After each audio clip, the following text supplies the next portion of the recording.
Позывной «Москва». Наш разговор с ним об украинских военнопленных, о тех самых киборгах, о которых так много говорили в свое время, но о которых сейчас подзабыли. Эти люди находятся в плену, и мы беседуем о них.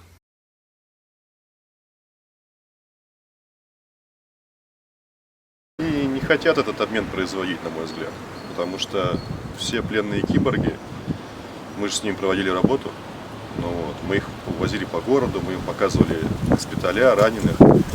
Когда заходишь в любую там, мы в частности возили в травматологию областную, и когда людей заводили, то они просто слышали от обычных там, мирных жителей, от медсестер, врачей, от пациентов, они просто слышали крики, местами даже неприличного характера в их адрес.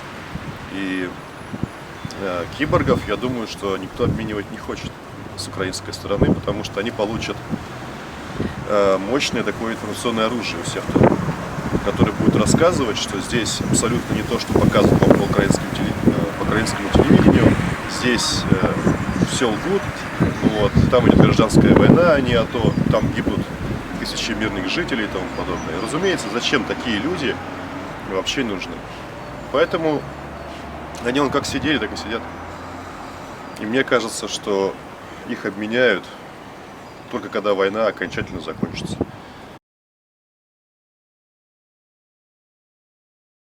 Родителей они кормят завтраками. Половина из того списка, что мы предоставляли, родители, там есть и сестры, и матери, они сначала мне названивали. Но я тоже ситуацию не могу изменить, я не могу просто там добиться, чтобы их всех освободили, посадили на автобус и отправили в Киев. Полноценного обмена украинская сторона не хочет. Точнее, она не хочет получить киборгов обратно. Если бы мы их завтра расстреляли всех, я вас уверяю, они бы с одной стороны сказали бы, что вот тут такие террористы расстреливают героев, военнопленных, а с другой стороны так бы вытирали бы ладошки, потому что избавились от проблем.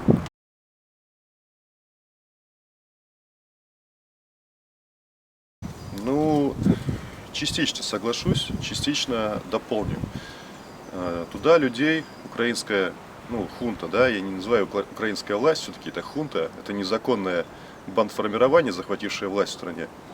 Она накидывала в аэропорт людей, просто как мясо. Главное, чтобы там был флажок, что аэропорт по-прежнему наш. Все. Это вся идея фикс.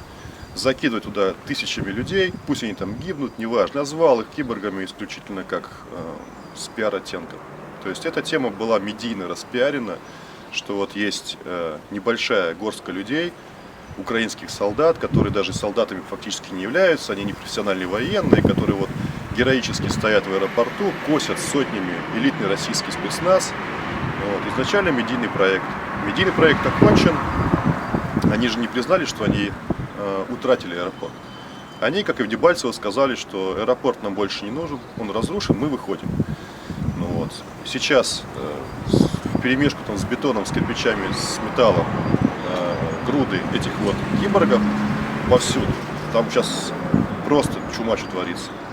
Там невероятное количество трупов.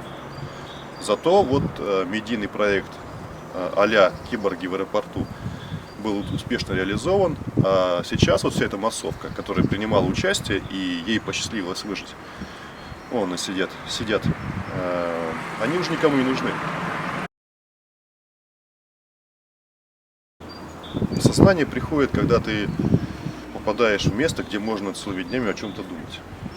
Пока ты на волне, на кураже, пока все бегут в бой, ты такой, все так задорно, прекрасно и весело, еще никто не погибает, еще времени думать нету. А когда ты видишь вокруг себя горы трупов, потом тебя берут в плен, у тебя есть время посидеть, подумать обо всем, все переоценить. И они сидят, переоценивают. Я их уже не видел, не знаю, месяц, наверное. Около 16. Да. Ровно столько, сколько было, столько и осталось. Потому что никого тут не едят, не расстреливают и не мучают в подвалах. Они для нас абсолютно неинтересный материал. То есть взяли в плен исключительно желанием обменять. Если бы знали, что обмена никого не будет, я думаю, что совершенно по-другому с ними поступили.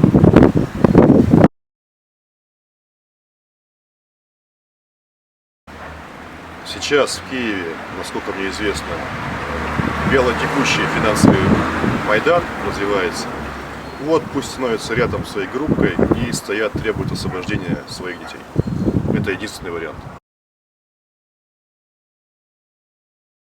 Хоть через полчаса. Потому что нам эти заключенные замка Иф, они не нужны. Их корми, охраняй. Зачем?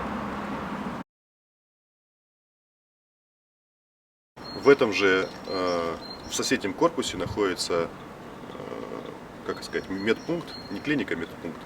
И любую медицинскую помощь, вплоть там кто-нибудь простудился или там какой-то уже помазать зеленочкой, все это оказывается оперативно. Вот. Кормят согласно тюремному распорядку 3 раза в день.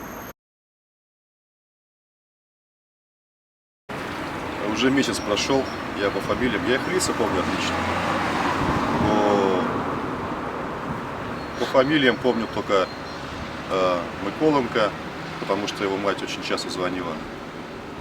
Помню Машонка, его сестра звонила часто. Ну вот те, кто часто звонил, тех, наверное, и помню. С Песок, с Авдеевки они постоянно обстреливают город. Аэропорт стратегический им не нужен был вообще.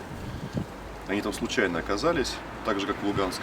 Только из Луганского аэропорта они вышли, поняв бессмысленность там пребывания. А в Донецком они зацепились исключительно желая быть все-таки в городской черте. Потому что Донецкий аэропорт, он входит в городскую черту. Вот, и это, да, действительно такая как идея фикс, оставаться при этом в городе. То есть можно сказать, что на протяжении всей войны украинская армия находилась в Донецке. Да, пусть на самой его окраине, но находилась в Донецке. Есть, но, знаете, я не поддерживаю такие начинания, потому как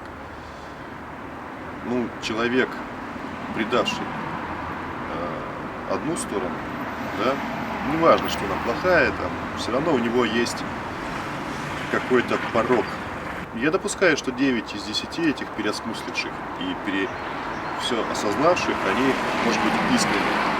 Но один — это просто такой местечковый Иуда, который из-за слабости своей сейчас предает свою одну сторону.